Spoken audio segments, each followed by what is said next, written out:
हर हर महादेव मित्रों, उम्मीद करता हूँ सभी लोग स्वस्थ होंगे, बेहतर होंगे, आयुर्वेद का भरपूर उपयोग कर रहे होंगे और आयुर्वेद की कृपा से और प्रकृति की कृपा से अपने जीवन को कृतार्थ कर रहे होंगे।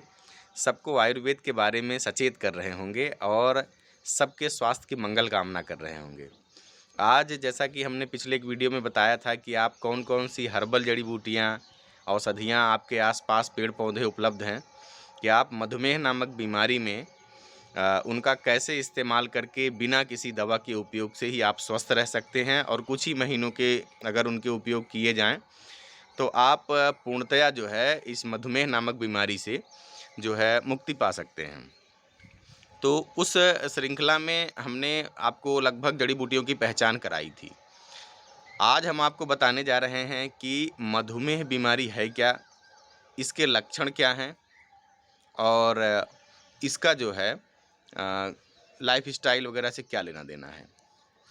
मधुमेह चूँकि होता क्या है कि हमारे शरीर की 3 मुख्य ग्रंथियाँ, एक पिट्यूटरी जो यहाँ मस्तिष्क के बिंदु पे है, जो हमारे शरीर में आज्ञा चक्र का काम करती है। एक ग्रंथि है जो नाभि के बगल में लगभग 5 से 6 इंच के आसपास की ग्रंथि है। भूरे चपटे कलर की ग्रंथि होती है, उसको क्लोम ग्रंथि भी बोलते हैं, उसको पैंक्रिया भी बोलते हैं। तो और उसी के बगल अपना नीचे जो हमारी किडनी होती है, किडनी को संचालित करना और यूरिनेशन वगैरह और बाकी और कई सारे फंक्शन को नियंत्रित करने का काम एड्रिनल ग्लैंड करती है। तो एड्रिनल ग्लैंड, पिट्यूटरी और अपना जो पैंक्रिया है और जो एड्रिनल ग्लैंड है, ये 3 मुख्य ग्रंथियाँ हैं जो हमारे शरीर में पचा-पचाए मतलब मेटाबॉलिक फंक्शन को परफ़ॉर्म करती हैं। अगर हमारा मेटाबॉलिक फंक्शन खराब होगा, मतलब हमारे शरीर में अगर अपच की बीमारी होने लगी, पचा-पचाई की बीमारी होने लगी, तो आप ये समझिए कि हमको कोई भी मधुमेह नामक बीमारी से बचा नहीं सकता। मतलब जो पैंक्रियाटिक सेल्स हैं वो मरने लगेंगे या उसमें डिफ़ॉर्मिटी आ जाएगी या हमारी कोशिकाओं में, हमारे शरीर में तमाम तरीके के टॉक्सिन्स इकट्ठे होते चले जाएँगे, जो बीटा सेल्स के फंक्शन को या इंसुलिन रिसेप्टर्स के मतलब जो सही उपयोग हैं, उसमें तमाम दिक्कतें उत्पन्न करेंगे। और कहीं न कहीं जो हमारा रक्त में ग्लूकोज़ है, जो ऊर्जा में परिवर्तित होता है और शरीर के सभी अंगों को ऊर्जा प्रदान करता है, तो वो अधिक मात्रा में हमारी रक्त में जो है घूमता रहेगा और जहाँ-जहाँ वो इकट्ठा होगा या अधिक उसकी मात्रा होगी, तो भिन्न-भिन्न बीमारियाँ हमारे शरीर में आ जाएँगी।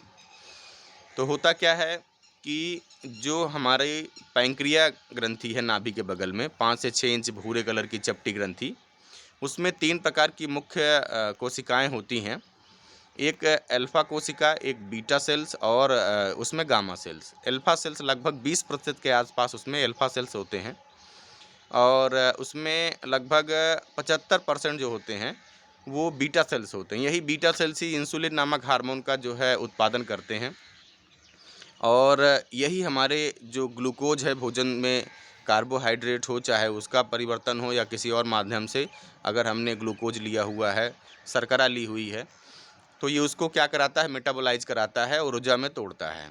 और उसमें जो बीटा सेल्स हैं और गामा सेल्स हैं, ये ग्लूकागान वगैरह हार्मोन बनाते हैं और मतलब 2-3 तरह के और हार्मोन बनते हैं पैंक्रिया में, जो अलग-अलग तरह के मेटाबॉलिक फ़ंक्शन में काम करते हैं, लेकिन ग्लूकोज़ पे मुख्यतः इंसुलिन का काम है और ये पैंक्रियाटिक सेल्स में जो अपने बीटा सेल्स होते हैं, ये लगभग 75% इनकी बैलेंसी है, वही बनाते हैं।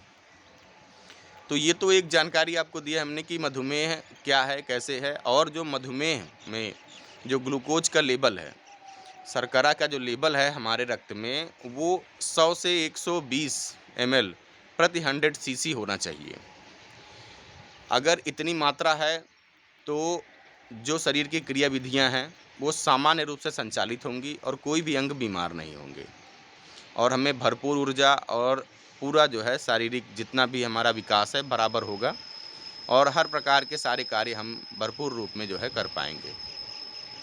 तो इसकी बैलेंसी नियंत्रित रखनी है। हालाँकि कई तरीके के रिसर्च हुए हैं, कई तरीके के जर्नल्स हैं अलग-अलग पब्लिश हुए हैं।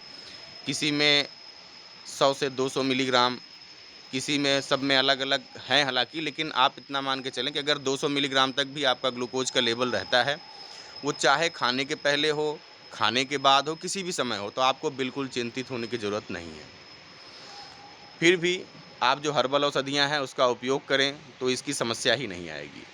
भोजन में सबसे पहले अगर आप मीठे का उपयोग करते हैं, मतलब मीठा पहले खाएँ, बाद में भोजन करें, अंत में कोई कड़वी कसाय चीज़ें हैं उसको खाएँ, तो कभी मधुमेह नामक बीमारी होगी ही नहीं होगी।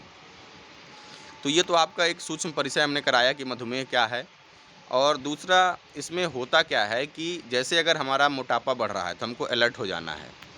बार-बार डाइजेशन खराब रहता है तो हमें अलर्ट हो जाना है। खाने में ज़्यादा से ज़्यादा सलाद वगैरह का उपयोग करें, हाई फाइबर डाइट वगैरह लें। समय से खाएँ, चबा-चबा के खाएँ, बहुत ज़्यादा अधिक मात्रा की ज़रूरत नहीं भोजन की खाने की, उसको पचाने की ज़्यादा ज़रूरत है। इसलिए मात्रा थोड़ी करके उसको जो है चबा-चबा के खाएँ। 24 बार अगर चबाते हैं किसी भी निवाले को, तो वो पूरी तरीके से एक तरीके से लिक्विड में कन्वर्ट हो जाएगा, मुँह में ही 90% पाचन हो जाएगा, अपच में जाने की स्थिति ही नहीं आएगी।